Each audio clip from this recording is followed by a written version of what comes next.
Salut à toutes, salut à tous, soyez les bienvenus dans Un pilote presque parfait, votre émission dérivée de votre podcast sériel habituel, la saison des séries. Je m'appelle Junior et je suis comme à chaque fois ravi de vous retrouver, j'espère que vous allez bien en cette fin d'année. Pour celles et ceux qui découvrent ce podcast, un rappel du concept de PPP, 3 personnes viennent parler du premier épisode d'une série que l'on passe en revue scène par scène et une fois qu'on a bien digressé, observé et analysé ce pilote, chaque participant doit attribuer une note située entre 0 et 10. L'objectif est de déterminer quelles sont les séries les plus efficaces dès leur premier épisode. À mes côtés, pour cette nouvelle émission, une voix que vous avez déjà entendue dans nos éditions consacrées à Emily in Paris et Big Bang Theory. Elle parle d'amitié dans le podcast Friendship. Il s'agit de Solène. Salut Solène. Salut Junior. Est-ce que tu vas bien ? Très bien, et toi ? Oui, ça va nickel. Alors Solène, elle a réussi à dégager Hélène, elle a pris sa place. J'ai pas fait exprès. Non, j'exagère évidemment, mais elle rejoint l'équipe en nom. Notre invitée du jour a pour habitude de décortiquer la culture pornographique sans complexe et avec humour, avec sa binôme Jade. Je suis très heureux d'accueillir aujourd'hui la co-animatrice du podcast N'importe Q. Elle s'appelle Mina. Salut Mina. Salut Junior, salut tout le monde. Sois la bienvenue. Tu vas bien ? Bah ça va bien, je suis très contente de participer à cette émission que j'écoute. Donc voilà, j'ai hâte. On stresse pas, hein ? Non, je suis pas stressée, pas du tout. Parfait, justement, on va se dérider avec la série au programme aujourd'hui. Direction le 14 mai 2006, date à laquelle débarquait sur la Fox, la chaîne américaine la Fox, la série comique Malcolm en français ou en version originale Malcolm in the Middle. Elle est disponible sur Disney+, c'est une création de Linwood Boomer. 7 saisons et 151 épisodes à ce jour. Pour vous donner un petit aperçu, je vous propose un premier extrait de Malcolm et on en parle juste après. Voici la Terre, environ 315 millions de kilomètres carrés. Même en parcourant 150 kilomètres carrés à chaque heure qu'il me reste à vivre, je n'en verrai pas la moitié. Ça, c'est la narine gauche de mon frère, Riz, et elle siffle toute la nuit. Ça, ce sont les pieds gelés de mon petit frère, Dewey. Lui, c'est mon grand frère, Francis. C'est celui-là que je préfère. Alors bien sûr, on l'a envoyé dans une école militaire. Moi, je m'appelle Malcolm. Vous savez, ce qu'il y a de mieux finalement dans l'enfance, c'est qu'à un moment donné, ça se termine. Avant que tu nous résumes de quoi parle la série Malcolm, Mina, toi aussi, tu sévis dans le podcast Game. Est-ce que tu peux nous raconter en 2 mots le podcast N'importe Q ? Qu'est-ce que c'est ? Avec plaisir. Alors le N'importe Q, c'est vrai que ça fait 2 ans qu'on est dans le podcast game avec ma chère co-animatrice qui s'appelle Jade. On analyse une fois toutes les 2 semaines des sujets autour de la pornographie. Donc en fait, on va analyser des tags, des films, des parcours d'acteurs et d'actrices pour essayer de décrypter ce sujet qui est souvent très mal vu, qu'on n'a pas l'habitude d'étudier alors que en parler, ça permet de décrypter pas mal de choses de notre sexualité, mais aussi de la culture, de cinéma, de musique. Enfin voilà, on parle vraiment, finalement, de culture de manière très générale, en accent sur la pornographie. C'est vraiment un super podcast, je vous le recommande pour casser un peu tous les a priori qu'on peut avoir sur ce secteur. Ouais, moi, perso, je recommanderais l'épisode sur Clara Morgan, que j'ai vraiment bien aimé. Validé par Clara Morgan elle-même. Oui, et beaucoup de bienveillance et beaucoup de justesse dans son parcours, et c'était vraiment cool. Donc, N'importe Q sur toutes les applis podcast. Revenons à nos moutons. Malcolm, pour celles et ceux qui n'ont jamais vu cette série, Mina, est-ce que tu peux nous la pitcher ? Alors Malcolm in the Middle, c'est une série où on va suivre la vie de Malcolm, qui est un petit génie, mais également celle de toute sa famille, donc qui est une classique famille moyenne américaine, composée de Lois, une mère autoritaire, Al, un père un peu immature, et leurs 4 garçons, dont Malcolm, qui est le 3e des garçons, et c'est à travers ses yeux à lui qu'on va suivre la vie de toute cette petite famille. Au casting de ce pilote, Jane Kaczmarek, Bryan Cranston, Frankie Muniz, Justin Berfield, Eric Per Sullivan et Christopher Kennedy Masterson. Avant d'entrer de plein pied dans le pilote, une question habituelle. Solène, ta découverte de la série Malcolm, c'était quand ? Et cette série, qu'est-ce qu'elle représente pour toi ? La découverte, c'était hier, quand j'ai vraiment regardé un épisode du début à la fin pour préparer cet épisode de PPP. Sinon, j'avais déjà vu quelques extraits quand j'étais plus jeune. Je crois que ça passait sur M6, donc quand je zappais à la télé, je devais regarder 2-3 minutes, mais sans jamais rester assidûment devant. Donc j'ai un rapport de... Je n'avais jamais vu la série et J'avais peut-être même quelques a priori avant de commencer. Bon. Voilà. J'en connais une qui va être vénère dans cette émission, donc. Non, je vois pas de quoi tu parles. Oui, en effet, elle a été diffusée, multi-rediffusée sur M6 et sur toutes les chaînes du groupe, W9, Sister et j'en passe. Donc moi, c'est avec ça que j'ai grandi. Je suis le plus âgé dans cette émission. Je me souviens des mercredis après-midi où j'essayais de me caler devant. Et puis aussi au lycée, comme je n'étais pas demi-pensionnaire mais externe, ça vous rappelle des souvenirs, je revenais chez moi à midi et je tombais sur les rediffusions à midi qui étaient venues supplanter les traditionnelles petites maisons dans la prairie qui étaient installées genre depuis plus de 20 ans. Donc ça a donné un coup de jeune à la programmation d'M6. J'ai pas vu tous les épisodes parce qu'on n'avait pas accès au replay. J'aimais beaucoup d'être comme ça, immergé dans une famille moyenne américaine. Puis ça me faisait rire parce qu'il y a différents types d'humour, même s'il y a beaucoup de cracra, mais on y reviendra. Mais c'était une série pour laquelle j'étais pile la cible, donc forcément ça a marché très fort sur moi. Et Mina, toi, Malcolm, ça représente quoi ? Moi, j'ai eu un grand drame dans ma vie quand j'étais petite. Je ne captais pas M6. Pendant très longtemps, j'ai jamais capté M6. Non, mais vraiment, j'ai jamais compris pourquoi. C'est un mystère. Et donc, j'ai raté toutes ces grandes séries M6 qui étaient très connues et que tout le monde regardait quand moi j'étais au collège. Donc, il y avait Charmed, Buffy, et il y avait aussi Malcolm. Donc, Malcolm, j'ai pas pu regarder pendant très longtemps. Jusqu'à l'arrivée de la TNT et de W9, où ils ont, comme tu as déjà dit tout à l'heure, Junior, multi-rediffusé Malcolm, un peu dans le désordre. Donc à ce moment-là, je suis tombée sur quelques épisodes, mais jamais dans l'ordre. Et ça me faisait rire, mais je m'y étais jamais plus attardée que ça. Clairement, là, je l'ai revu, c'est la première fois que je voyais le pilote. Et c'est la première fois que je le regardais avec des yeux d'adulte, en comprenant clairement ce qui se passait devant mes yeux, quoi. Donc le pilote de Malcolm s'appelle « Je ne suis pas un monstre ». Est-ce que vous êtes prêtes, mesdames ? Oui, allons-y. Absolument. Le pilote s'ouvre sur la Terre vue du ciel et Malcolm qui s'adresse à nous en voix off. Puis on rejoint la chambre de Malcolm et on a une vue sur la narine de son frère qui siffle toute la nuit, puis une vue sur les pieds gelés de Dewey et on apprend que le frère préféré de Malcolm s'appelle Francis, on le voit en photo, il est en école militaire, c'est l'aîné de la famille et on voit enfin Malcolm qui nous parle face caméra et qui nous dit « Vous savez ce qu'il y a de mieux sur l'enfance, c'est qu'à un moment donné, ça se termine. » Et c'est ainsi d'ailleurs que se termine ce pré-générique. Qu'avez-vous retenu de celui-ci, Mina ? Moi, j'ai retenu qu'ils étaient très jeunes à cet âge-là et qu'ils étaient incroyablement mignons. Je pense que ça joue beaucoup sur le charme de la série. Le fait que ça soit vraiment des petites bouilles comme ça d'enfants très choupis. Et puis, ça instaure tout de suite une ambiance très fun, quoi. Tout de suite, on voit un petit peu le sarcasme de Malcolm. On sait qu'on va être parti pour 20 minutes normalement de rire. Est-ce que tu valides ça ou est-ce que tu l'invalides, Solène ? Non, je valide. Moi, ce que j'ai surtout relevé, c'était le fait que Malcolm, il s'adresse directement à nous, il regarde la caméra, il nous regarde en fait, et il nous parle vraiment. Il est là, il te raconte son histoire, et en fait, je me suis même demandé si c'était quelque chose qui se faisait beaucoup à l'époque ou pas, parce que moi, mon premier souvenir avec quelqu'un qui s'adresse comme ça au public, c'était avec Deadpool, donc c'est quand même plutôt récent. Et du coup, j'ai trouvé ça cool en fait qu'il t'embarque dans sa vie et avec sa famille un peu étrange parfois. Merci de le souligner, ce quatrième mur que brise Malcolm, ça fait partie vraiment de ces séries références qu'on cite à chaque fois dans l'utilisation de ce procédé. Pour citer des séries plus récentes, on peut penser bien évidemment à House of Cards, avec Frank Underwood qui est incarné par celui qui est devenu très problématique, Kevin Spacey, mais voilà, qui a repris ce procédé et pour essayer de prendre une référence encore plus récente, qui a été notre premier épisode d'un pilote presque parfait, c'était Fleabag, bien évidemment. Oui. Phoebe Waller-Bridge qui s'adresse à nous. Bien. Incroyable série. Elle est brillante et on devient complice même de Phoebe Waller-Bridge, comme on devient nous complices de Malcolm.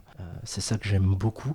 Et je sais pas si vous avez relevé, mais Malcolm est le premier personnage dont on voit entièrement le visage dans la mise en scène. Ça m'a beaucoup plu. Ouais, c'est vrai. On voit les pieds du frérot, la narine qui siffle, on voit Francis en photo, c'est vrai, mais le vrai acteur réel qu'on ancre, c'est Malcolm. J'ai trouvé ça très sympa. Allez, je vous propose d'écouter le générique culte de la série Malcolm.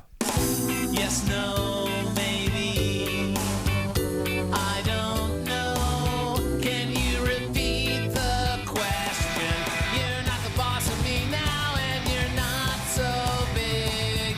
You're not the boss of me now. You're not the boss of me now.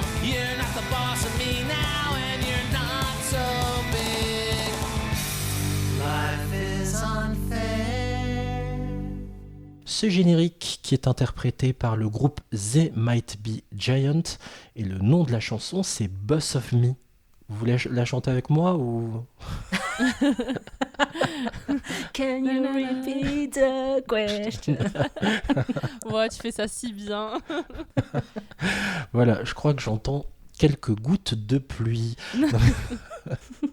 Allez, premier chapitre, on est dans la maison de Malcolm et plus précisément dans son salon. Et la scène s'ouvre sur le dos poilu de son père. J'avoue que ça m'a légèrement dégoûtée. Parce qu'en fait, clairement, c'est un ours, cet homme. Et on est un peu dans une scène de leur vie quotidienne où les 3 garçons, les 3 petits arrivent pour prendre leur petit-déj avant d'aller à l'école. La mère est en train de tondre le père au milieu du salon. Il est nu comme un verre. Les petits on voit déjà qu'il y a un petit conflit parce que c'est que des gars et à l'époque c'était très caractérisé comme ça, mais avec les 3 qui se battent pour avoir le meilleur petit-déj parce qu'on sait qu'il y a que 2 gaufres et que l'autre il aura des céréales et forcément c'est le petit dernier qui se fait maltraiter. Voilà, on est vraiment sur la vie classique et il y a la mère, le truc à relever dans cette scène je pense c'est que la mère de Malcolm lui dit que elle lui a pris rendez-vous, elle lui a créé un date pour qu'il devienne ami avec un petit garçon qui s'appelle Stevie et qu'il va devoir aller chez lui après l'école. Et Malcolm tire la tronche, il est très en colère parce que Stevie il fait partie de la classe des intellos donc il a pas envie de traîner avec ces gens-là et elle le force quand même à être ami avec lui un peu parce qu'il est en fauteuil j'ai l'impression. Oui, alors comment on appelle les intellos dans cette série ? Les geeks. Les têtes d'ampoule. Les têtes d'ampoule, oui, en effet. Parce que moi j'ai regardé en anglais. En français ils le disent tête d'ampoule ? Oui. Ouais. Ah d'accord, parce qu'en en anglais ils disent les geeks. Ah, c'est intéressant que t'aies maté en VO. Ouais. C'est vrai qu'on ne l'a pas signalé. Donc Mina, t'as maté en VF, moi aussi. Ouais. C'est marrant, tête d'ampoule.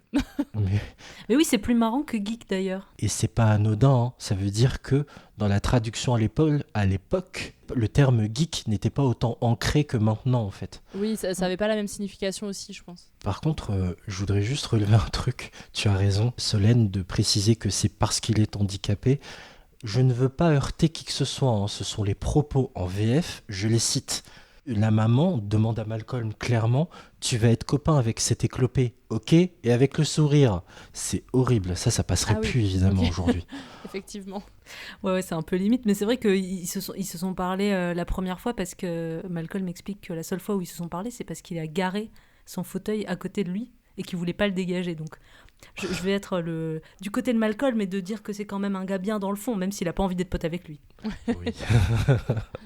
Malcolm acquiesce ce que demande la maman en mode soldat pour qu'il leur fasse pas la morale, mais elle leur fait quand même la morale, hein, clairement.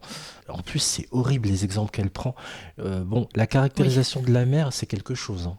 Ouais, mais en fait, on sent déjà aussi les caractères des personnages arrivés. Tu vois, Malcolm, il est très en colère. La mère, elle lui laisse pas le choix. C'est elle qui décide et un point, c'est tout, quoi, en fait. Après, pour prendre la défense de Loïs, c'est vrai que tu sens que c'est elle qui tient, qui porte la culotte, comme on dit, mais parce qu'en même temps, comment faire autrement ? On n'a pas l'impression que le père s'implique vraiment dans cette vie de famille, c'est-à-dire que lui, il est en train de se faire épiler entièrement le corps par sa femme, pendant qu'il est en train juste de lire le journal et à peine de s'intéresser à ce qui se passe autour de lui.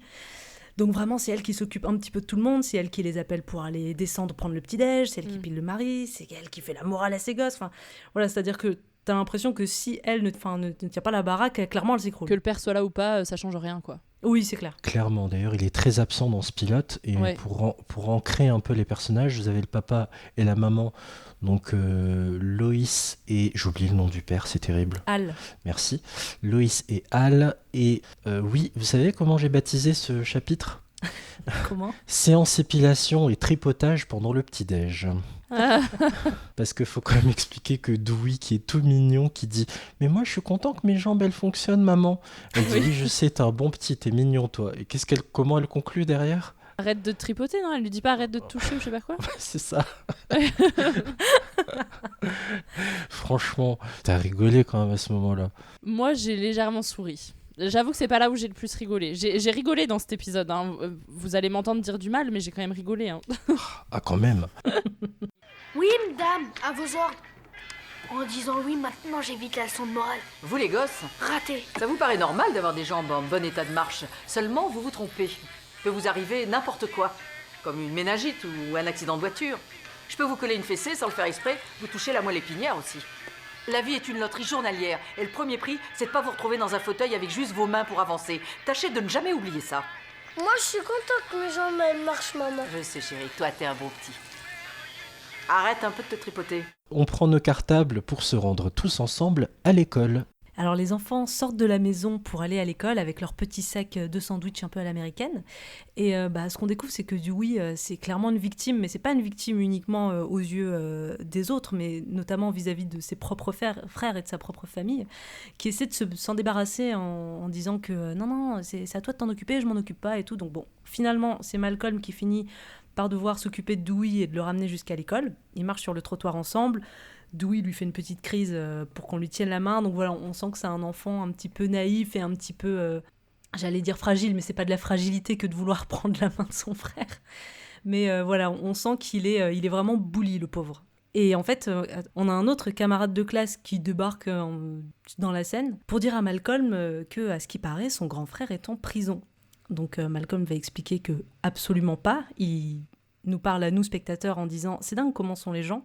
Tout le monde réagit comme si Francis était le pire des embrouilleurs, alors que pas du tout.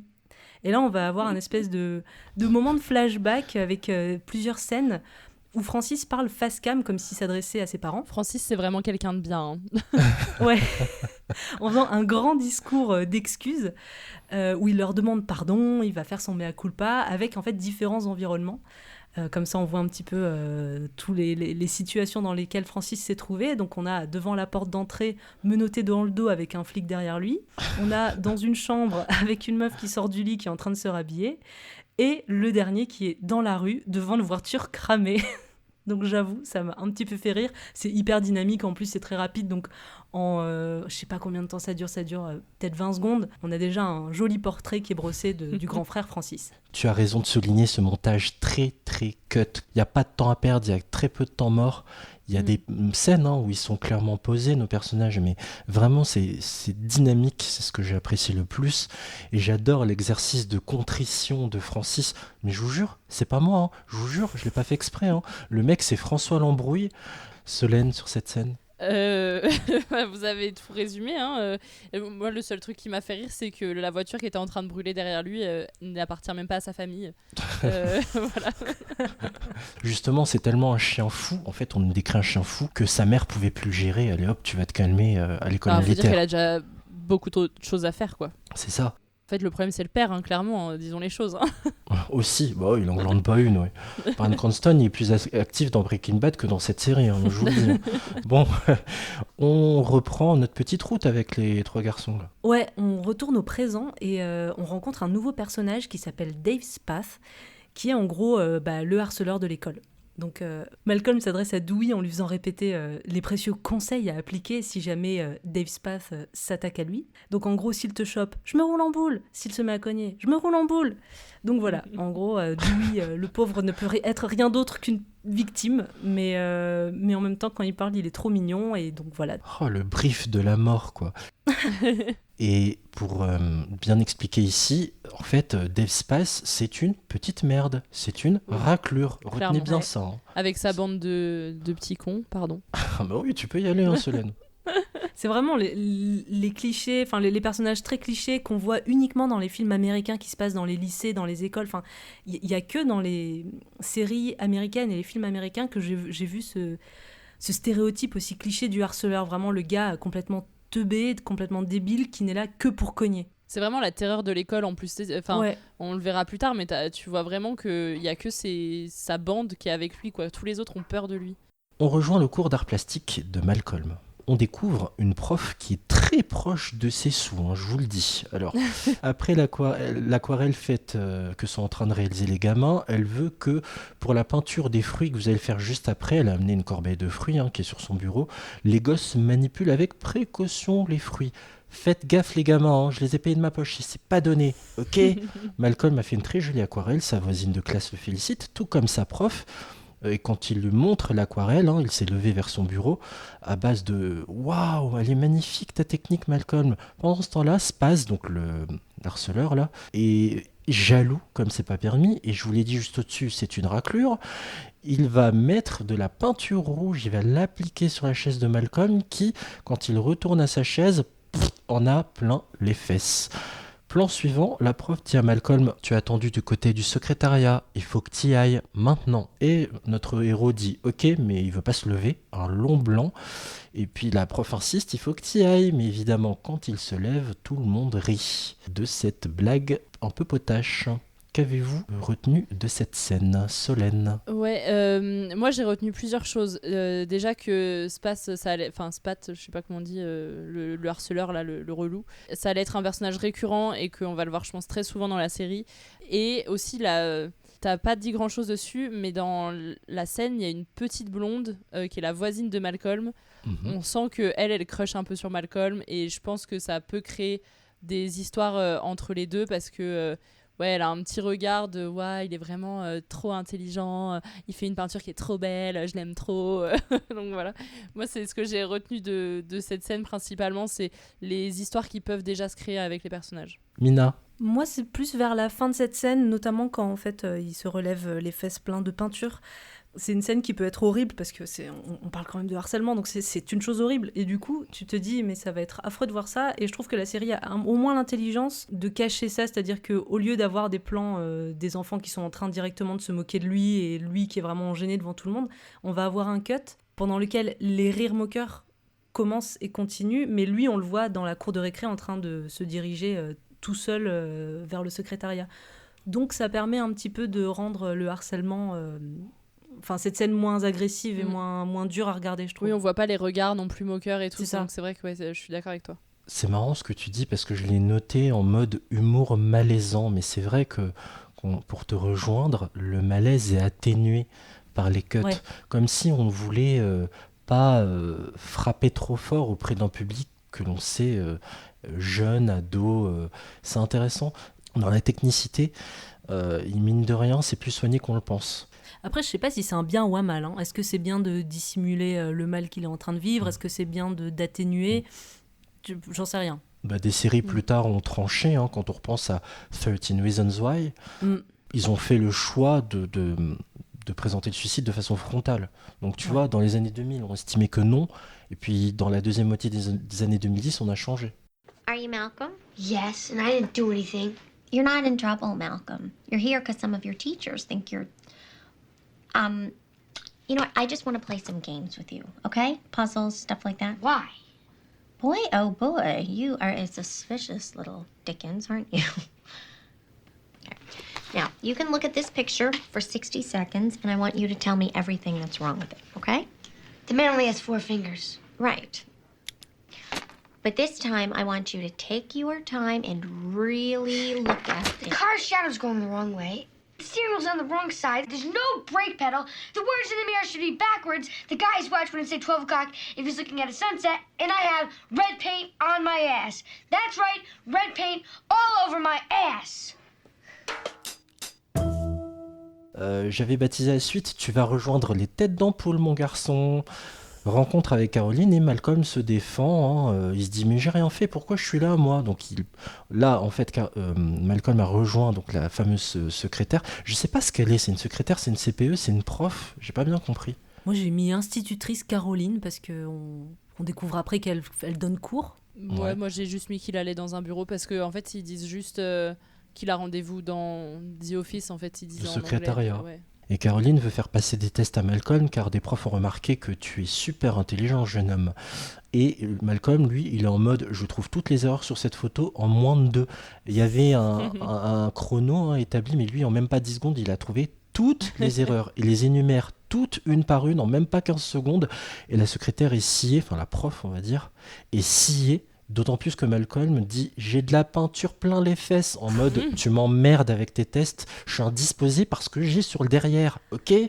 Bref. Moi j'ai bien aimé sa réaction, tout de suite il arrive dans le bureau, non mais promis j'ai rien fait, on sent qu'il est tout le temps à devoir se justifier et qu'à la maison ça doit tout le temps être comme ça, de c'est pas lui c'est moi, enfin c'est lui c'est pas moi, machin, et que du coup il a ces habitudes là et peu importe dès qu'on dit Malcolm, il faut qu'on te dise un truc, c'est non mais promis, j'ai rien fait, cette fois c'est pas moi.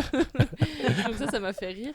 Et ouais, l'énumération là de toutes les erreurs, en fait, je me suis surtout dit à ce moment-là que pour l'instant, tous les adultes qu'on avait vus dans la série étaient tous dépassés par les enfants eux-mêmes, quoi. C'est clair. Enfin, c'est impressionnant de voir à quel point les adultes sont inconscients face aux enfants. Ils sont désabusés et ce que j'aime beaucoup, c'est l'intelligence et la vivacité d'esprit, moi, dans cette scène. Mina. Ouais. Bah pareil, en fait, moi ce qui m'a marqué, c'est que je trouve que ça fait partie de ces séries où les enfants sont plus intelligents que les adultes.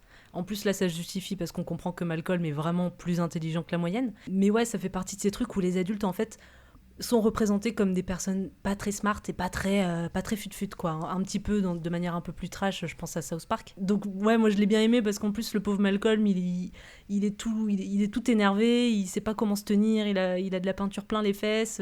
Il répond à ses questions sur son test, mais c'est même pas ça qui l'intéresse. Enfin, lui, il veut juste rentrer chez lui. Donc, je suis un peu triste pour lui. Et en même temps, voilà, moi, ça fait partie de ce genre de série, ce genre de situation et de rapport de force que j'aime beaucoup, de manière générale. Et retourner à une classe normale, surtout pas aller là-bas, mais on va y revenir. Mais je pense qu'au début, il se rend pas trop compte de pourquoi il est là. Hein. C'est ça. On n'a pas explicité plus que ça, oui, en effet. Ce à quoi, cet entretien peut aboutir. On n'a pas pu s'expliciter pour l'instant, oui. Et ce que je voulais dire sur les adultes là, qui sont totalement désabusés, qui paraissent vraiment bêtes par rapport aux enfants et tout, je pense que c'est aussi ce qui est voulu, vu que c'est Malcolm qui nous parle, on suit Malcolm, c'est lui le personnage principal, on se place aussi du coup nous en plus intelligent que la moyenne, enfin... Oui. Alors c'est pas forcément le cas, hein, je dis pas que j'ai un QI comme Malcolm, mais je pense que c'est vraiment voulu aussi par les scénaristes, enfin du moins j'espère parce que c'est réussi de pour le coup nous placer dans le même état de Malcolm, enfin que Malcolm est face à tous ces gens qui trouvent idiots et bêtes dans leurs réactions, quoi. Totalement. Chapitre suivant, quand Malcolm rencontre Stevie. Donc ça y est, on arrive au fameux rendez-vous organisé par la mère de Malcolm pour qu'il devienne ami avec Stevie. Donc, pour le décrire, c'est un enfant racisé à lunettes en fauteuil roulant. Et on commence la scène sur les deux petits garçons qui se regardent dans le blanc des yeux en train de manger un cookie. C'est hyper gênant parce qu'ils n'ont rien à se dire, ils savent pas quoi se dire. Et Malcolm essaye un peu de briser la glace en parlant cookie au début. Et puis en fait, la discussion après va devenir un peu plus fluide, j'ai envie de dire, mais très légèrement. Il va se rendre compte que Stevie a pas le droit de regarder la télé. Et pour lui, moi c'est ce qui m'a fait rire dans cette scène, parce que Stevie lui dit que sa mère trouve que ça rend les gens idiots. Et Malcolm dit non mais en fait ça rend les gens normaux de regarder la télé. Et donc ça m'a beaucoup fait rire. Mais on sent quand même à chaque fois qu'ils arrivent à la fin d'un sujet, qui du coup durant 2 phrases, ils se repassent un blanc en fait. Ils savent vraiment pas quoi se dire.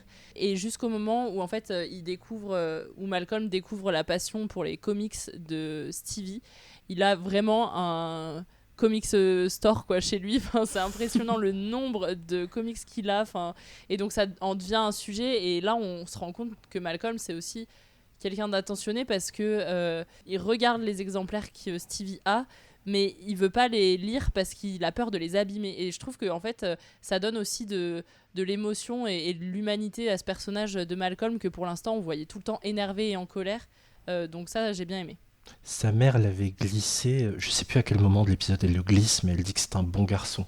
Ah si, je me souviens, c'est quand elle rencontre Caroline, on va en reparler après. Ouais. Mina. Bah moi je trouvais cette scène très touchante parce qu'en plus Stevie il est quand même plutôt marrant, il a ses énormes lunettes qui lui font des yeux énormes. Mais lunettes loupe, hein. Oui voilà, des lunettes loupe. Il est asthmatique donc en fait à chaque fois qu'il raconte un truc ça met des plombs parce que chaque mot est entrecoupé d'une énorme respiration, donc c'est vraiment... Ça agace Malcolm, hein. Oui. Il en peut plus, mais finis là ta blague. Mais sinon, moi, j'ai trouvé ça plutôt touchant parce que, comme ce moment un petit peu gênant où ils sont en train de manger leurs cookies en se regardant dans le blanc des yeux sans parler, t'as à la fois Malcolm mal à l'aise et Stevie, il a juste l'air content d'être avec un camarade de classe. Donc, je trouvais que c'était vraiment un moment mignon et en plus qui se termine de manière plutôt positive avec cette passion commune qu'ils ont pour les comics. Oui, et d'ailleurs, quand il y a l'ouverture du placard, j'ai noté, c'est la caverne d'Ali Baba, mais en BD, quoi. Mais pour les gosses, moi je me dis, franchement, j'ai un ami qui a ça, mais j'ai tout le temps envie d'être chez lui, quoi. Enfin, c'est ouf. Bon, on retourne dans la famille de Malcolm. Et c'est le samedi matin, et Malcolm ouvre tout de suite la scène en nous disant que le samedi matin, c'est ce que sa famille réussit de mieux que toutes les autres familles. En gros, on voit les 3 gosses, donc Reese, Malcolm et Dewey affalés dans le canapé en train de regarder la télé et de prendre le petit déjeuner, pendant que Lois, leur mère, s'occupe de tout ce qu'il faut faire dans une maison avec 3 enfants. Donc elle est en train d'indiquer il reste telle ou telle chose à manger pour midi, toi tu manges ça, il restera plus qu'une part de pizza pour machin. Elle est en train de s'occuper du linge. Et elle est surtout torse nu. Elle a même pas le temps de mettre un soutif ou un t-shirt. Donc elle est en train de sortir le linge. Comment dire, la mise en scène fait que sa poitrine est judicieusement dissimulée derrière le bac à linge, un objet au premier plan, des choses comme ça.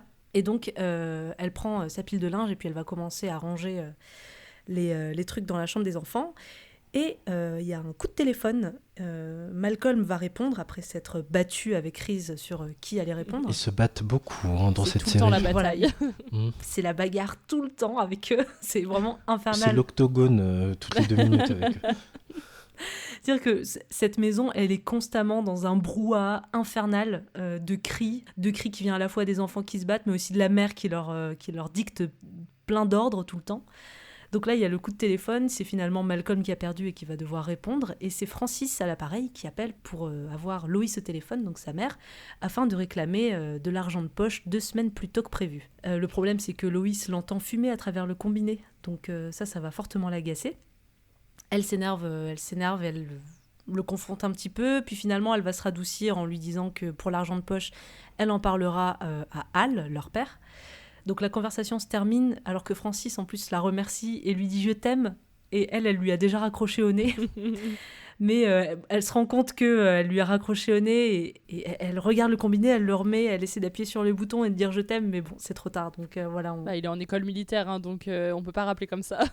Oui, en plus c'est clair, il a vraiment droit à 5 minutes par jour ou par semaine. J'aime bien la fin de la scène. Pardon. Ouais. Non, juste je la trouve touchante. Ça, c'est pas ce qui domine dans ce pilote, mais elle aime profondément ses enfants, Lois. Ça, on peut pas lui enlever. Même si c'est des petits monstres qui sont insupportables, qui la sortent de ses gonds en permanence, elle les aime, ces gamins. Même le plus âgé qui lui ment si ouvertement, et elle le sait, quoi. Elle est pas dupe. Yeah, listen, I know I shouldn't ask, but would you be able to send me my allowance, like, a couple weeks early? Because I kind of. Oh my God, are you smoking? What? I can hear you smoking. You're smoking, aren't you? Mom, I'm not smoking, jeez. After seeing the anguish your father and I went through to quit, did any of that register with you? Okay, listen, I'll talk to your dad. Maybe we can send you part of it. Honey, I have to go. I'm late for work. I'll call you later. Okay, thanks, Mom. I love you. Oh, I love you. Et c'est pas terminé, ils sont encore interrompus et parce que quelqu'un va sonner à la porte. Et donc, pendant que Lois est en train de ranger le linge, elle va demander au garçon d'ouvrir. Évidemment, il va falloir faire une nouvelle bagarre pour décider de qui va ouvrir la porte, puisque tout fonctionne comme ça entre eux. Sauf que finalement, la bagarre ne décide de rien. Donc c'est Lois enragée qui balance le linge et qui s'en va, donc torse nu toujours, ouvrir la porte. Elle ouvre donc la porte torse nu. C'est Caroline, l'institutrice, donc qu'on a vue dans la scène précédente en train de faire un test à Malcolm, qui a frappé à la porte parce qu'elle n'avait pas eu de nouvelles depuis l'envoi d'un courrier. Lois est vraiment sur la défensive. Déjà, ce qui est drôle, c'est qu'elle est toujours torse nu et qu'elle est vraiment face à Caroline. Donc sa poitrine est cachée par le sac de Caroline. Voilà, elle est gentiment un peu de 3/4 comme ça. Et donc Lois ne se laisse pas faire. Elle pense qu'on vient l'agresser, donc elle lui dit qu'il n'a rien fait, c'est un gentil garçon. Et non, alors, pendant longtemps, Caroline essaie d'expliquer qu'elle ne vient pas reprocher des choses à Malcolm, mais qu'elle a vraiment un truc intéressant à proposer. Et sauf qu'elle est très déstabilisée par la poitrine de Lois, donc elle lui dit « S'il vous plaît, est-ce que vous pouvez mettre un t-shirt ?» Et j'aime bien parce qu'on a Lois qui va dire « Ce sont juste des seins, d'ailleurs les vôtres doivent être mieux que les miens. » Donc j'aime bien, moi, ce côté un petit peu... Ouais, elle lui dit « Vous les voyez tous les matins dans le miroir, c'est les mêmes, quoi. » Bah, c'est ça. Elle leur envoie dans les cordes. Et du coup, Caroline lui explique que c'est pas du tout ce qu'elle croit et qu'elle vient pour le bien de Malcolm et qu'elle a plutôt une bonne nouvelle a priori à lui donner, donc elle va s'inviter chez eux. Moi, j'ai un peu l'impression que dans cette scène, Lois, en fait, elle a plus peur qu'on dise que son enfant est bizarre, qu'il a un problème mental ou ce genre de choses, plutôt que... Et je pense que c'est pour ça qu'elle est sur la défensive, Elle s'attend pas du tout à ce qu'on dise qu'il a un QI plus élevé parce qu'elle a déjà un Francis qui est hyper chelou, qu'elle a dû envoyer en école militaire, et des enfants qui font que de se taper dessus. Donc je pense qu'elle a plus peur qu'on dise qu'elle a encore un enfant bizarre, quoi. Tout ce passage que vous venez de décrire, déjà la première partie, c'est clairement la mise en scène de la charge mentale, quoi. Elle fait du rangement, elle fait du repassage, elle fait du linge, on voit bien comment la maison est en désordre. Personne ne l'aide et les enfants sont affalés devant le canapé. Ouais, puis il crée même encore plus de bordel. Hein. C'est clair. Et pour le reste, vous avez tout dit. Hein. J'ai baptisé d'ailleurs toute cette partie des dollars et des nibards. Et ça rime en plus. Je t'ai dit Un que poète. c'était un podcast classe, Mina. Moi j'adore quand c'est classe. Comme ça, j'aime bien. Dans la scène suivante, on apprend que chez Malcolm, on ne mange pas, on se goinfre. Pendant le repas, tous les mecs de la maison se goinfrent et se pressent de quitter la table. Mais avant que tout le monde s'enfuit, la maman dit hop, attendez. Et elle nous apprend qu'après avoir fait passer des tests à Malcolm, il a obtenu un QI de combien, mesdames ? 165. Waouh, c'est un génie qui va aller dans une classe spéciale. Il rejoint la classe des geeks, ou des têtes d'ampoule, comme vous voulez, mais Malcolm veut pas y aller. Moi, je veux rester dans ma classe normale. Ça revient souvent, ça. La maman dit, il n'y a aucun mal à être intelligent. Et Malcolm trouve que c'est injuste. J'adore sa mère qui est en mode, mais la vie est injuste, mon garçon. C'est un don. Il faut que tu y ailles. C'est la première fois dans cette famille qu'on a quelqu'un qui a un don. Donc, quand on demande l'avis au papa, il esquive en mode mais il n'y a pas de thé glacé ? C'est fou, ça. Il est en esquive totale. Et Malcolm se barre. Désolant, quoi. Mais oui, Malcolm se barre en mode j'aimerais bien changer de famille. Al t'a agacé visiblement, Solène. Ah ouais, je l'ai détesté. Et le mot est faible, vraiment. Je me dis que ce personnage dans le pilote, alors j'imagine que dans la série il aura un rôle un peu plus important, mais vraiment il ne sert à rien. C'est un père qu'on ne voit pas, on voit dans 2 scènes. Il n'a quasiment pas de texte. Et en plus, quand on lui demande d'interagir, il en a rien à foutre. Alors qu'on parle quand même de l'avenir de ses enfants. Sa femme lui demande du soutien, son fils lui demande du soutien, et il est là. Ah bah je comprends pas, il y a plus de thé glacé. Mais connard quoi. Enfin, genre, oh là là. Et ça pour moi, ça a très mal vieilli quoi. Vraiment, je me dis mais on sent qu'on est dans les années 2000 quoi. Enfin, ah ouais, j'étais exaspérée. Je le suis encore, je crois, ça s'entend. Mina, est-ce que cette scène t'a exaspérée aussi ? Elle m'a pas exaspérée, mais c'est vrai que j'étais un petit peu triste pour Malcolm parce que le pauvre, il est vraiment désespéré, il a vraiment pas envie et il a ses raisons. Enfin voilà, il y a quand même son frère qui rappelle que les têtes d'ampoule, c'est les gars qui se font frapper. Donc le pauvre, tout le monde essaie de convaincre que non, il doit pas aller dans cette classe et sa mère a décidé qu'il ira, donc il y a pas à discuter. Donc moi je trouve que c'est un petit peu triste pour Malcolm. Après c'est vrai que Hal est clairement insupportable, mais moi j'avoue, c'est une scène qui m'a fait rire parce qu'il bégaye vraiment pendant 1000 ans avant de se décider à parler de thé pour éviter la conversation. Donc il essaye, mais tu sens qu'il est incapable de prendre une décision et de prendre la parole. Donc c'est vrai, le problème peut-être de ce pilote, c'est qu'effectivement on s'attarde très très peu sur Hal. Donc en fait, pour l'instant, à part se dire c'est un incapable qui sert à rien, bah c'est difficile de s'attacher au personnage quoi. Donc c'est pas la scène qui m'a fait le plus rire. Mais voilà, je pense que j'ai quand même plus apprécié que toi, Solène. Oui, bah, moi j'ai trouvé ça très long, hein, franchement. À ce moment-là, l'épisode, j'ai été vraiment, bon, quand est-ce qu'on arrive au bout, quoi. Les hommes sont pas mal... Moi, je le vois comme un homme qui est malmené, en fait. On lui fait pas de cadeau dans l'écriture. En gros, c'est un crétin, un faible, un lâche. Même si on tombe dans une forme de caricature, c'est quand même un personnage de mec qui ne sait pas prendre les choses en main, quoi.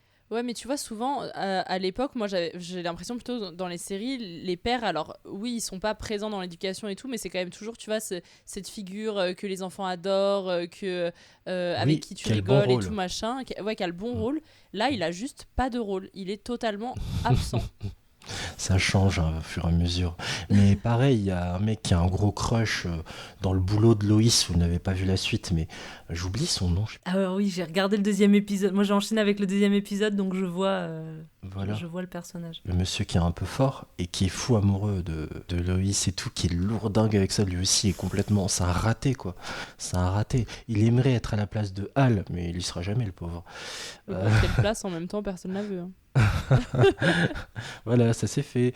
Malcolm se Pardon. barre en mode j'aimerais bien changer de famille, mais maman vient le rassurer. Le fiston surdoué, la vie te donne rarement des occasions de progresser. Regarde les voisins là-bas, on dirait des cafards bouillis. Bref, tous ceux qui vont se moquer de toi finiront comme laveurs de voitures. J'ai détesté ce discours, hein, d'ailleurs, se dit en passant. Ah, et bah, tu vois, moi je me suis dit, ça me donne envie de savoir la fin, juste pour savoir si du coup, ils ont fait un clin d'œil au pilote et que le space, là, par exemple, le harceleur de l'école, finit laveur de carreaux ou pas. Je t'avoue que je me souviens plus. Je me souviens d'un gros truc pour le dernier épisode. Il faut pas que vous alliez voir le titre du dernier épisode, du tout dernier, parce que vous vous spoilez en fait, ce que devient Malcolm à la fin. Ok. Ah. Mais vraiment, la fin est logique et en adéquation avec le pilote et tous les espoirs que sa mère place en lui. Moi, pareil, j'ai pas aimé le discours de la mère. Enfin, je l'ai trouvé très condescendant, notamment envers les laveurs de voitures. Donc, vraiment, j'ai trouvé ça un petit peu pas bien. Enfin, j'ai vraiment trouvé que c'était un mauvais discours. Mais compensé par le fait que Malcolm dit « ça devrait pas me réconforter, pourtant ça m'aide ». Donc voilà, il explique quand même que en vrai, son discours, il est tout pourrave. Mais ça l'aide quand même à ce moment-là pour aller un petit peu mieux. Donc voilà, c'est quand même une mère qui, comme tu l'as répété aussi plusieurs fois tout à l'heure, qui aime ses enfants. Et même si elle fait pas les choses parfaitement, eh ben, l'amour qu'elle a pour eux quand même se ressent et leur fait du bien. Qu'est-ce que je voulais dire surtout? Oui, que je déteste ce discours parce que tout simplement, il n'y a pas de sous-métier, quoi. Il n'y a pas de sous-métier. Si tu travailles pas à l'école, tu vas finir caissière. C'est ça qu'elle est en train de lui dire. Ouais, mais en fait, je pense que son discours, il est faux. Enfin, je suis d'accord avec vous. Mais en fait, je pense qu'elle en a tellement souffert. Tu vois, elle dit, regarde comment on est avec ton père et tout. Je pense elle aime tellement ses enfants, comme tu le dis, qu'elle espère aussi tellement mieux pour eux que ce qu'elle a eu et ce que son mari a aussi. Du coup, elle dénigre les métiers, les autres métiers qui sont des métiers manuels, j'ai envie de dire. Alors qu'en fait, il n'y a pas de métier moins méritant que d'autres, mais je pense que ouais, en fait, elle espère que son fils il fera du chiffre plus que eux, qu'il sera moins dans la galère que eux. Enfin, et c'est pour ça qu'elle a des ambitions pour lui. Parce qu'elle travaille dans une espèce de petite épicerie, quoi, dans mes souvenirs. Hein, je parle vraiment avec mes souvenirs. Pardon pour les fans purs et durs qui écoutent. Mais en gros, elle travaille dans un store, quoi, une espèce de Carrefour Market un peu taille moyenne, quoi. Ouais, puis en plus, je pense que c'est aussi un truc typique d'humour d'une autre époque. Pourquoi est-ce qu'il me regarde tout le temps? Tu es nouveau. Oh super, je suis comme le monstre de la foire aux monstres. Essaie de te détendre. Me dis pas de me détendre et au lieu de me donner des conseils, tu ferais mieux de te décoincer. Je me sens bien. Oh, bien sûr que tu te sens bien. Pour toi, ça fait pas grande différence. T'es un monstre depuis toujours. Alors que moi, j'étais normal. Attendez, c'est moi qui viens de dire ça? Allez, chapitre suivant. Nouveau malaise dans la classe. On assiste au premier cours de Malcolm dans la classe des têtes d'ampoule. Donc évidemment, il s'est assis à côté de Stevie, qui est le seul qui connaît cette classe, pendant que tout le reste de la classe l'observe de beaucoup trop près. Donc vraiment, le plan s'ouvre comme ça.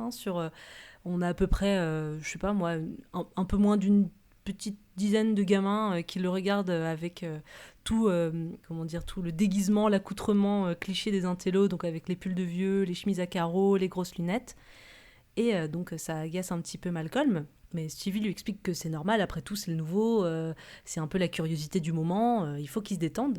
Et Malcolm, il est très tendu à ce moment-là, il a vraiment pas envie d'être compréhensif, et du coup il dit « Ah bah super, ça veut dire que je suis le monstre de foire, quoi, en gros ». Et quand Stevie lui dit de se détendre, Malcolm est très agressif envers Stevie, il va lui dire « Non mais d'où tu me dis de me détendre alors que toi t'es tout tendu ?» Stevie lui dit « Oh, je suis pas tendu, moi je suis bien, il n'y a pas de problème ». Et Malcolm va aller encore plus loin dans les reproches qu'il va faire à Stevie, puisqu'il va dire que pour toi ça ne fait pas de grande différence puisque tu es un monstre depuis toujours. Et Malcolm se rend compte tout de suite qu'il a dit des propos très méchants.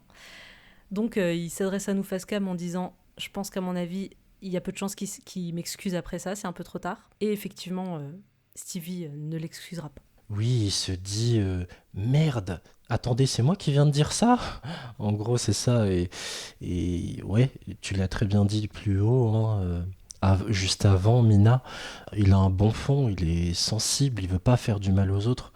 Et ça se dégage encore un peu plus avec ce repentir actif, pour utiliser un terme juridique. Oui, dans une autre vie, j'ai fait du droit.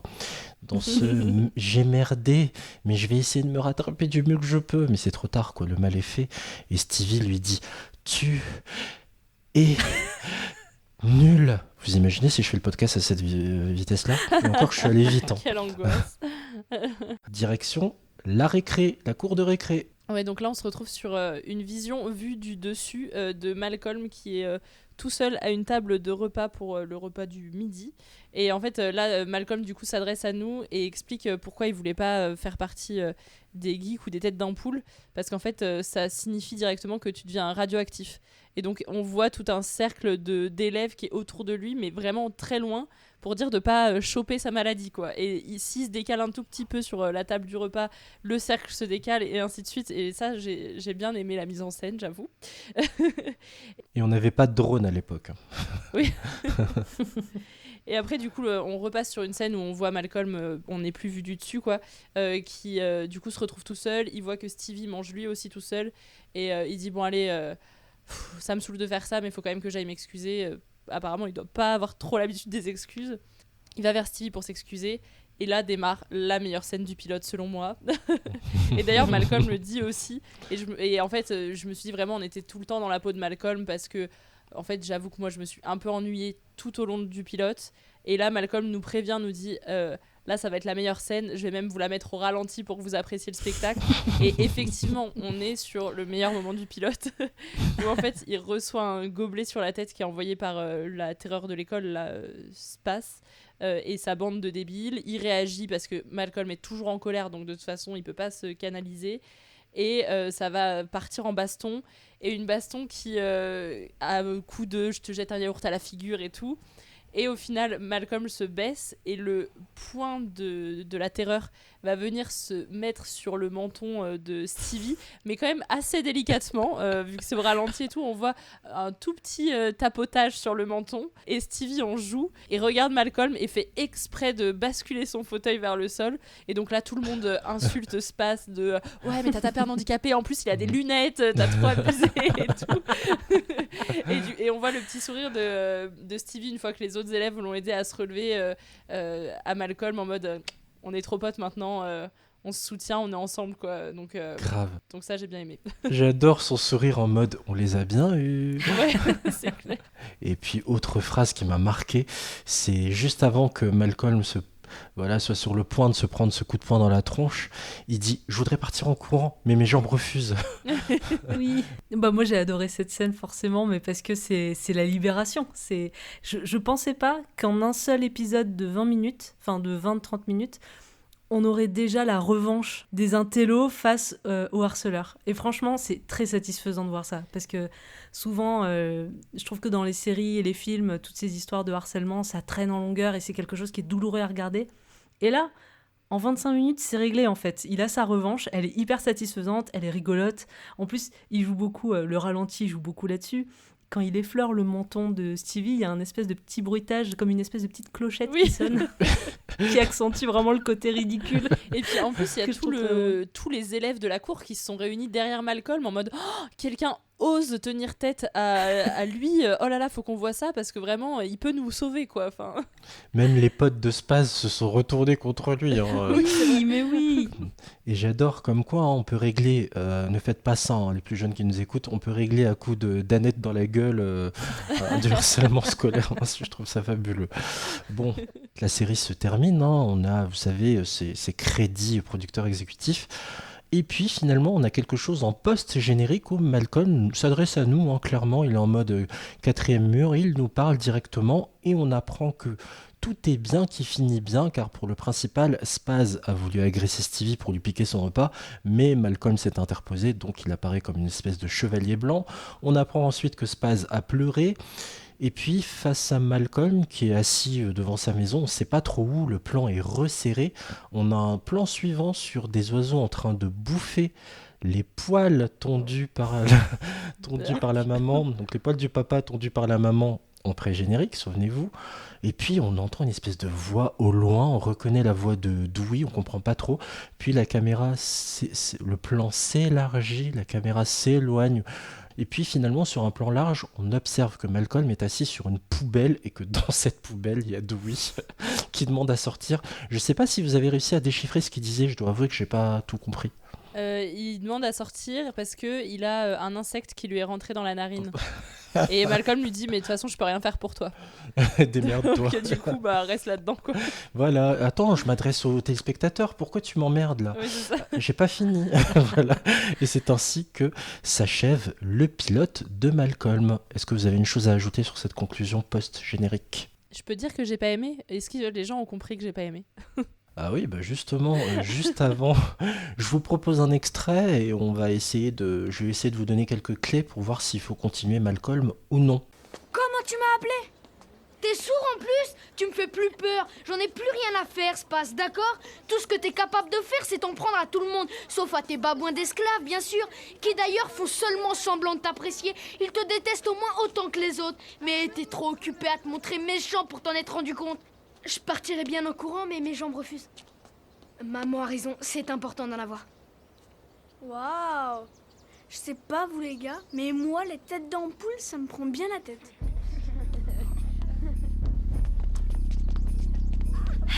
Reste tout Stevie. T'as de la chance d'être son pote. Il va pouvoir te prêter son fauteuil roulant. Alors là, il va enfin se passer quelque chose de chouette. Donc on va ralentir l'image pour en profiter au maximum. Alors je crois, mesdames, Mina, Solène, que vous vouliez me poser des questions par rapport à Malcolm. Est-ce que toi tu as un épisode préféré parce que tu es celui qui en a vu le plus parmi nous? Oui, j'en ai plusieurs, il y en a qui m'ont marqué. Vous voyez le caractère de Loïs et comment elle est. Imaginez sa mère, la mère de Loïs. Quand vous comprenez les sources du mal, la mère, donc la grand-mère des enfants, est horrible.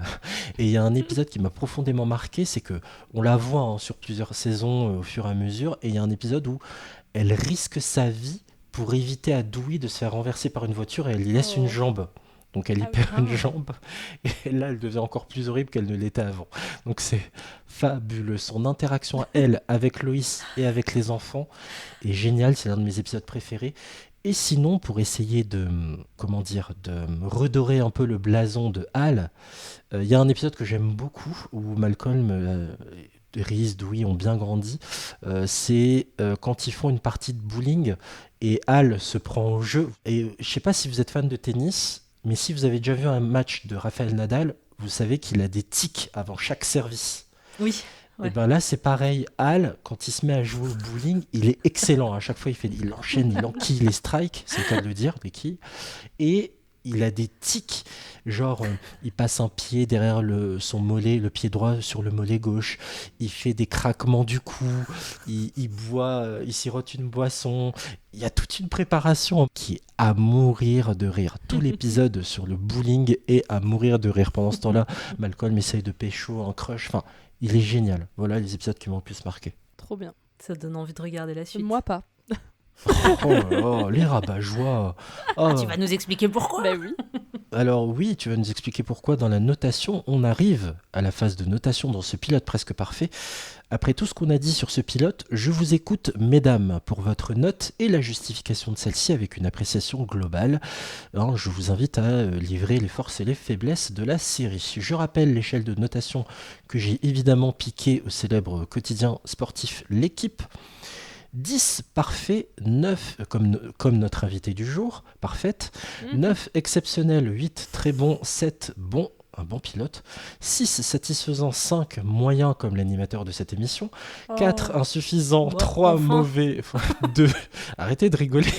Je vais reprendre 4 insuffisants, 3 mauvais, 2 très mauvais, 1 exécrable, 0 inadmissible. Petit rappel du classement général dans un instant, pendant que Mina va nous livrer sa note à elle sur le pilote de Malcolm. Je t'écoute, je rappelle que tu as un coefficient 3, attention ça pèse lourd. Quelle note tu donnes à ce pilote de Malcolm, Mina? Eh bien écoutez, je vais lui donner un 8. Très bon. Ouais. Oh non, mais jamais de la vie. Première fois que je viens ici, je me fais agresser à ma notation. Merci Solène, toi tu sais accueillir les invités. Pardon. Aïe, aïe, aïe, aïe, aïe. Vas-y, mais explique-nous. Mais je vais donner un très bon parce que bah, déjà j'ai ri. Et je pense que c'est l'objectif premier de cette série, c'est de rire. Donc moi, ça m'a fait rire. Ensuite, je trouve que les personnages sont malheureusement pas encore tous développés, mais on est sur un pilote qui dure 28 minutes, je crois. Donc, bon, ça me semble à peu près normal, mais avec quelques éléments distillés par-ci par-là, quelques phrases, quelques objets, quelques activités qu'on leur fait faire, on a une bonne caractérisation des persos, donc surtout de Malcolm, de Lois. Bon, c'est à peu près tout, finalement. Mais je trouve que la série, en tout cas ce pilote, me donne envie de voir la suite, et je pense qu'il tient notamment au personnage de Lois. Pour moi, c'est un personnage qui me donne envie d'en savoir plus.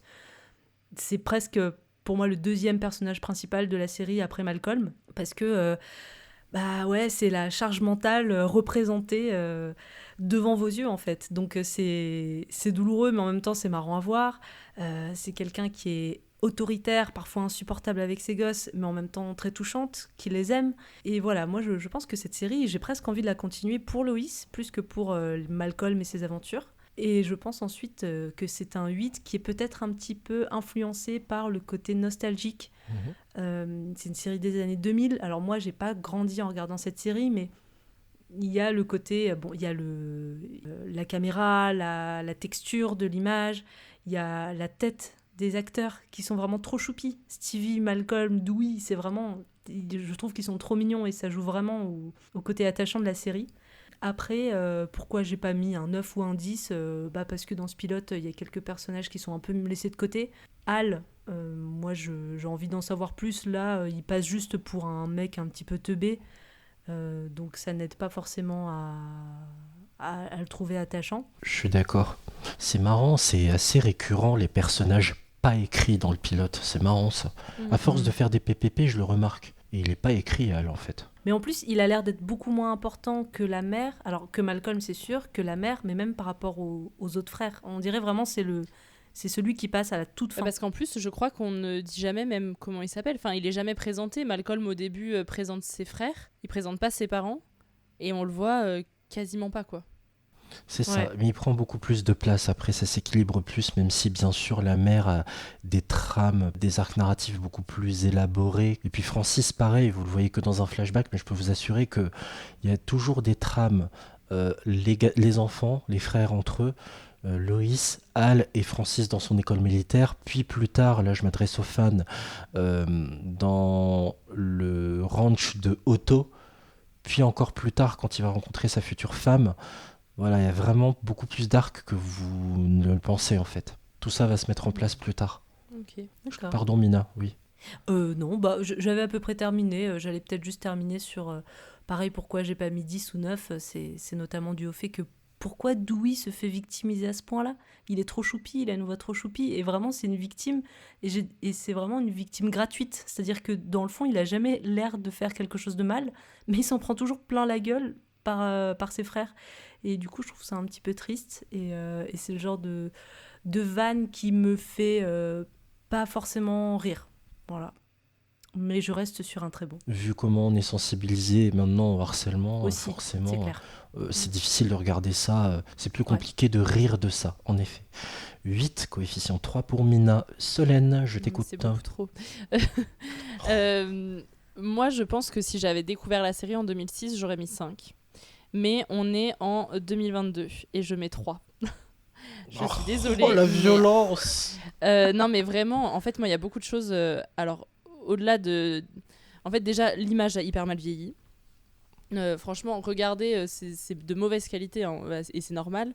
Mais en plus de ça, c'est que moi je me suis ennuyée de la minute 0 à la minute 19,30 secondes où on a les 30 dernières secondes de bagarre quoi. Non mais vraiment c'est... J'ai plus les mots. Moi, en fait, un bon pilote, pour moi, c'est un pilote où j'ai envie de voir la suite. Et là, j'ai pas envie de voir la suite. Le seul truc qui pourrait peut-être me donner envie de rester, c'est l'histoire entre Stevie et Malcolm. Parce que je pense que ça va créer une belle amitié. Et moi, vous le savez, les amitiés, c'est une relation qui me parle et qui m'intéresse. Mais en fait... j'ai pas envie de me taper, je sais plus combien d'épisodes, là t'as dit 150 épisodes où je vais me faire chier juste pour leur relation à eux. Il y a d'autres séries qui font ça très bien Et voilà, j'ai pas du tout envie de voir la suite. Ça a été déjà compliqué de regarder le pilote 2 fois pour moi. La place de la mère, elle passe pour la pire mère du monde, alors qu'en fait, elle a tout à gérer. Les gosses, ils se mettent sur la gueule tout le temps, ils savent pas parler. Enfin, moi, c'est plein de trucs qui aujourd'hui me saoulent. Et pourtant, j'en regarde des vieilles séries, mais alors celle-ci, franchement, elle passe pas quoi dans mes critères à moi. Il y a un truc que j'ai oublié de dire d'ailleurs, pardon. L'humour aussi à différents étages. C'est-à-dire que t'as de l'humour dans la répartie, dans la vanne, t'as de l'humour absurde, t'as de l'humour pipi-caca, tu vois. Ouais, mais tu vois, en fait, j'ai pas ri. Et pourtant, je suis quand même quelqu'un qui rigole très facilement.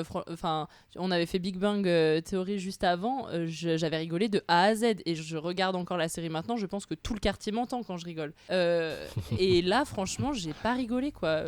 Bon. J'ai eu des petites réactions de temps en temps, mais tu vois, des petits sourires sur le visage, mais... Ouais, non, franchement, je suis désolée, mais moi, je me suis fait chier, quoi. Je suis désolée pour tous les fans de Malcolm, mais je pense juste que je suis pas le bon public, parce que j'avais préféré Emily in Paris, par exemple. Donc, disons les choses, c'est pas fait pour moi, Malcolm. Mais tu sais, moi aussi, j'ai bien aimé Emily in Paris. Hein. Moi, c'est ma série doudou. Tout le monde me hurle dessus en me disant que c'est nul. Et moi, je m'en fous. Moi, j'ai envie de voir Emily manger des croissants. Oui, mais j'avais mieux noté Emily in Paris quand même. Hein, donc, je suis désolée pour les fans de Malcolm. Bon, la série a été rhabillée pour l'hiver vu la Non, mais période de diffusion. il faut une balance entre vous qui avez adoré et moi qui ai détesté. On peut pas tous adorer le pilote. Alors, adorer, c'est un grand mot, justement. Ma note. On va rappeler le classement d'ailleurs rapidement. 5e Fleabag, 4e Big Bang Theory, 3e Buffy, 2e Seinfeld et première, toujours accrochée à son trône, The Crown. Oh, si ça détrône Big Bang, franchement, Mina, je te hais. Moi, j'avoue, j'aime pas Big Bang, tu vois. On n'est pas friendly série. Non, c'est clair. Il y en a 2 qui vont pas se retrouver dans une future émission avec moi. Ça, c'est... Mais non, ça crée des débats. Non, on a bien aimé intéressants. Emily in Paris. Oh là Oui, là, voilà. je quitte cette émission. Vous vous démerdez pour la conclure. Je quitte ma propre émission. Allez, ciao. Je suis plus là. Je suis pas. En fait, il y a beaucoup de séries des années 2000 pour lesquelles j'ai donné la note 2, de 6,5 ou 6. Parce que c'est compliqué pour moi de dire que c'est un bon pilote, que c'est un pilote tellement satisfaisant que tu as envie de regarder absolument toute la suite. Objectivement, je comprends les réserves de Solène. Donc pour moi, ça se situe quelque part entre le satisfaisant et le bon. Donc j'aurais tendance à mettre 6,5. J'ai du mal à poser des mots sur le pilote. Je le trouve rythmé. Je le trouve extrêmement bien construit dans son montage. Je le trouve assez intelligent dans ses différents types d'humour utilisés. Je trouve que les comédiens font le boulot. Et Dieu sait que ça peut mal jouer des enfants. Ils sont pas si mauvais que ça. Mais de là à trouver l'épisode excellent, pas tellement. Justement parce qu'il y a j'y reviens, je me répète, des personnages ne sont pas écrits. Et pour moi, ça enlève des points. Des personnages pas écrits, ça enlève des points. Je vais prendre un exemple qui va parler à tout le monde. Joey, dans Friends, regardez le pilote. Joey, il n'existe pas. Il n'est pas écrit. Et ça fait perdre des points. Je sais qu'il y a beaucoup de choses à dire en peu de temps. Mais je suis désolé, ça me saoule. Surtout pour un père de famille. Voilà, il doit exister. Il n'y a pas que la mère qui doit tout abattre. Mais c'était la mentalité de l'époque. Ça passe difficilement aujourd'hui. Bon, ils sont vite agaçants, un peu trop de chamaillerie à mon goût, ça aussi ça enlève des points. Mais c'est drôle, voilà, c'est de l'humour con, absurde parfois. J'ai adoré l'idée de la vue du dessus et de ce côté radioactif et de ces coups de génie qu'il y a dans... Ouais, le pilote est parsemé de petits coups de génie mais contrebalancés par des absences totales d'écriture parfois. Donc j'aurais tendance à lui mettre 6,5. 6,5. Donc la note globale... Je fais mes calculs. Si ça monte sur le top 5, franchement, je comprends pas. Ah, tu vas être ravie, Solène. Ah. Alors, Malcolm obtient la note de 6,14. Tu vois, ça se classe pas bien du tout. Hein. Elle vient se classer entre... alors 6,14, elle est derrière Dawson en fait. Elle est entre Undo Stress et Dawson. Qui sont combien, Elle est avant Undo Stress au moins. 16e place. Ah ouais. Ah, il y a déjà Voilà. autant de PPP, dis donc. Qu'est-ce que t'as bossé, Junior? Ah bah ouais, il y en a qui bossent, hein, pendant qu'il y en a qui râlent. Bon, Voilà, donc la note globale 6,14. Je tiens à rappeler que Malcolm, ou pour les puristes Malcolm in the Middle en VO, est disponible intégralement sur la plateforme Disney+. Un grand merci à toi, Mina, d'avoir accepté de participer à un pilote presque parfait. Oui, c'était trop cool. C'était vraiment une chouette expérience et j'aime beaucoup ce côté analyse à la fin, ce débat enflammé, surtout quand les gens ne sont pas d'accord. Mais c'était vraiment trop chouette. Je t'aime bien quand même. Oui, moi aussi. Non, mais c'est vrai que c'était vraiment très chouette de participer à cette émission et j'adore noter des choses. Donc c'est trop cool. Et en plus, ça m'a vraiment permis de me lancer enfin sur Malcolm, que Jade, avec qui je fais le n'importe qui, me dit de regarder depuis des mois, si ce n'est des années. Donc je suis contente de m'être enfin lancée dedans parce que ça fait longtemps qu'il était dans ma liste de séries à voir. Tu lui diras pas mes critiques parce que je l'aime bien aussi. Hein. Je suis ravi en tout cas que tu aies passé un très bon moment avec nous. J'espère à très bientôt, Mina, pour un futur épisode de PPP. Merci. Un grand merci à ma chroniqueuse du jour aussi, Solène. Merci à toi, beaucoup. Junior. À bientôt. Avec plaisir. Je peux d'ores et déjà vous annoncer que le mois prochain, en janvier 2023, on parlera du pilote de Dr House. Vous pouvez retrouver l'épisode de PPP que vous venez de suivre, ainsi que tous les anciens sur votre appli podcast préféré, sur Apple Podcast, iTunes ou Podcast Addict. N'hésitez pas à nous mettre un commentaire et 5 étoiles pour nous aider à faire connaître ce podcast. On est aussi présent sur les réseaux sociaux, sur Twitter, @piloteparfait, ou sur Insta, la saison des séries. Si vous n'écoutez pas la saison des séries, je profite pour vous remercier, chères auditrices et auditeurs. Je vous souhaite de très bonnes fêtes de fin d'année à vous. À très bientôt. Ciao.